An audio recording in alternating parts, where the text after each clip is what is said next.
in the quiet coastal town of Myrtle Beach, South Carolina, where the ocean's rhythm usually lulls residents into a peaceful slumber, a chilling mystery began to unfold in the winter of 2013. It was a story that would grip the nation, a tale of a young woman's disappearance that exposed a dark underbelly of obsession, betrayal, and a love triangle gone horribly wrong.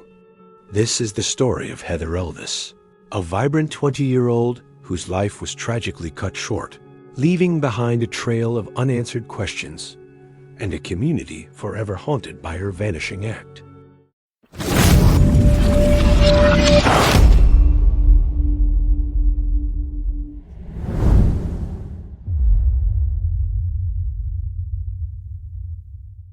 Heather Elvis was a typical young woman, full of life and dreams. Born on June 30th, 1993, in Horry County, South Carolina, she was the elder of two daughters to Terry and Debbie Elvis. After graduating from St. James High School in 2011, Heather moved into her own apartment in Carolina Forest, which she shared with her roommate, Brianna Worrelman. To support herself, she worked as a hostess at the Tilted Kilt in Myrtle Beach and the House of Blues in North Myrtle Beach, all while pursuing her passion for cosmetology. Heather was known for her bubbly personality, her infectious laugh, and her desire to live life to the fullest. She was a young woman on the cusp of her future, with aspirations that extended far beyond the confines of her small town. In June 2013, Heather's life took an unexpected turn when she met Sidney Moorer, a 37-year-old married repairman who worked at the Tilted Kilt. Despite the significant age difference and his marital status, Heather found herself drawn to Sidney.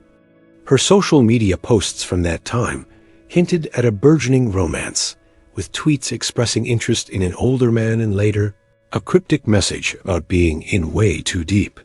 Friends and co-workers noticed the change in Heather, as Sidney would frequently visit the restaurant, bringing her coffee and bagels, seemingly smitten.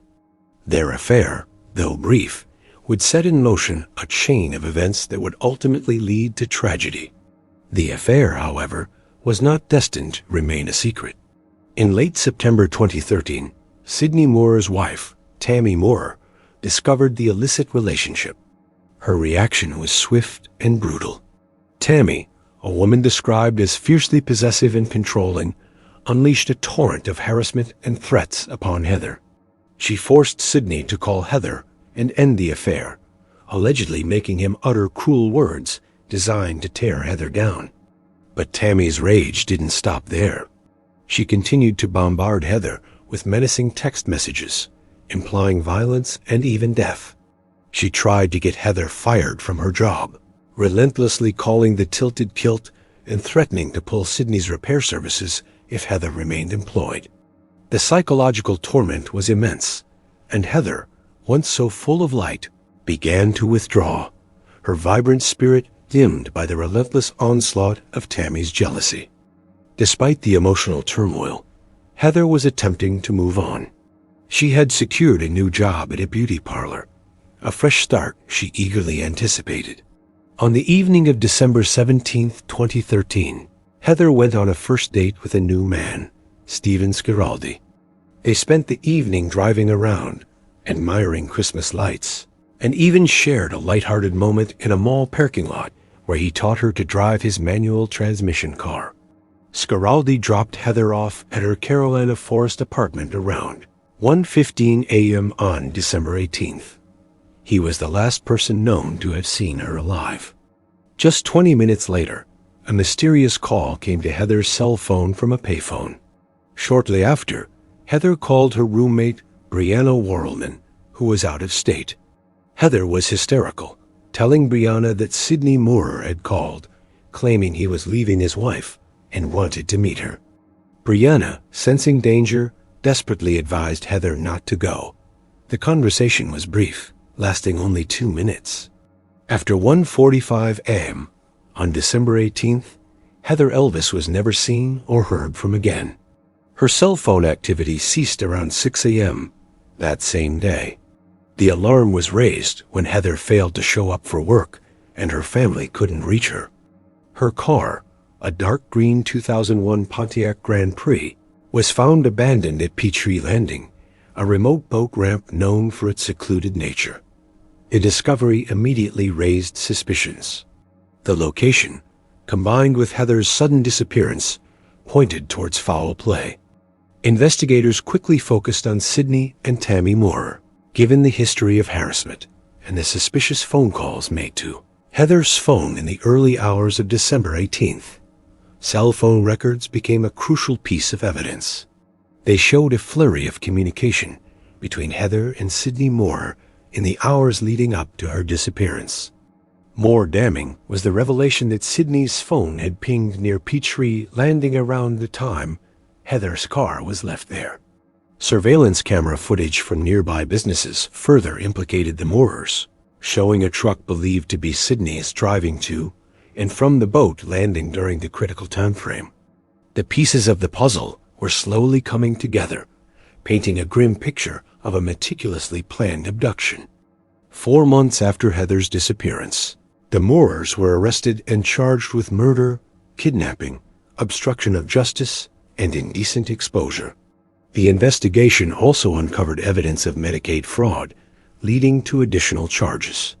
The murder and indecent exposure charges were later dropped in 2016, but the legal battle was far from over. Sidney Moorer was convicted of obstruction of justice the following year. His trial for kidnapping ended in a hung jury, but he was convicted on retrial 2 years later. Tammy Moorer was convicted of both kidnapping and conspiracy in October 2018. Both Sidney and Tammy Moorer have since lost appeals against their convictions, solidifying their roles in Heather's disappearance. The disappearance of Heather Elvis sent shockwaves through the Myrtle Beach community. Her family, particularly her parents Terry and Debbie Elvis, were plunged into a nightmare. They launched extensive search efforts, organizing volunteers and tirelessly distributing flyers, clinging to any shred of hope that their daughter would be found alive. The community rallied around them, offering support and joining in the searches. But as days turned into weeks and weeks into months, the hope began to wane. The pain of not knowing Heather's fate was a constant torment, a wound that refused to heal. The lack of a body meant no closure, leaving the family in a perpetual state of limbo, unable to mourn properly or move forward. Adding to their anguish, the Elvis family faced online harassment and conspiracy theories, with some individuals attempting to discredit Heather and her family. This cruel twist of fate, on top of their unimaginable grief, highlighted the dark side of public interest in such cases. Yet, through it all, the Elvis family remained steadfast in their pursuit of justice for Heather, determined to uncover the truth behind her vanishing. The trials of Sidney and Tammy Moorer were fraught with drama and conflicting narratives. Prosecutors painted a picture of a jealous wife, Tammy, driven to extreme measures to eliminate her husband's mistress, and a complicit husband, Sidney, who aided in the sinister plot. The evidence presented included the damning cell phone records, which meticulously tracked the movements of Heather and the Moorers in the crucial hours surrounding her disappearance. Surveillance footage, though grainy, provided visual corroboration of Sidney's truck at the boat landing where Heather's car was found. The prosecution argued that the Moorers lured Heather to the remote location under the guise of Sidney leaving Tammy, only to abduct her and dispose of her body. However, the defense presented a different story. They portrayed Heather as an obsessed stalker who wouldn't leave Sidney alone, and Tammy as a victim of Heather's relentless pursuit of her husband. Sidney claimed that he had indeed met Heather at the boat landing, but that she had left with someone else, implying she was still alive and had simply vanished on her own accord.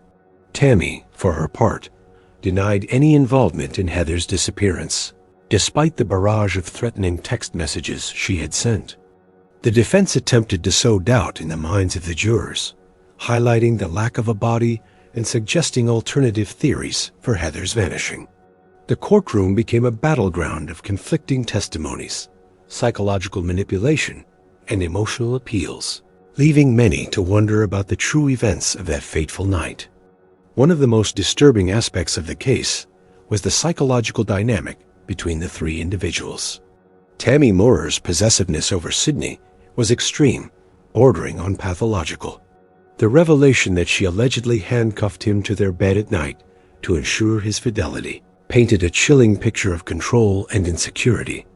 Sidney, caught between his wife's wrath and his affair with Heather, appeared to be a man trapped, making choices that would have devastating consequences. And Heather, a young woman seeking love and connection, found herself entangled in a toxic web of deceit and danger. The case served as a stark reminder of how unchecked emotions, particularly jealousy and obsession, can spiral into unimaginable tragedy. Despite the convictions of Sidney and Tammy Moorer, the ultimate question remains unanswered. Where is Heather Elvis? Her body has never been found, leaving her family in a perpetual state of grief and uncertainty. The absence of a body has fueled various theories and speculations, but none have brought any closer to finding Heather. The Peachtree Landing, once a quiet spot for boaters, has become a somber landmark, a constant reminder of the young woman who vanished without a trace. The Elvis family continues their tireless search, holding on to the faint hope that one day Heather will be brought home and they can finally lay her to rest. The case of Heather Elvis has resonated deeply within the true crime community, becoming a subject of countless documentaries, podcasts, and online discussions. It serves as a chilling cautionary tale about the dangers of illicit affairs, the destructive power of jealousy, and the devastating consequences of unchecked rage. The story highlights the complexities of criminal investigations, especially when a body is never recovered, and the profound impact such cases have on the victims' families and the communities they leave behind. The memory of Heather Elvis lives on, not just as a victim of a heinous crime, but as a symbol of resilience for her family, who refused to give up on their quest for truth and closure. The story of Heather Elvis is a haunting reminder of the darkness that can lurk beneath the surface of seemingly ordinary lives. It is a story that continues to unfold, even with convictions, as the search for Heather herself persists. We hope that one day her family will find the peace and closure they so desperately deserve. If you found this story compelling and wish to hear more true crime narratives, please consider subscribing to our channel, Talios. Your support helps us bring these important stories to light.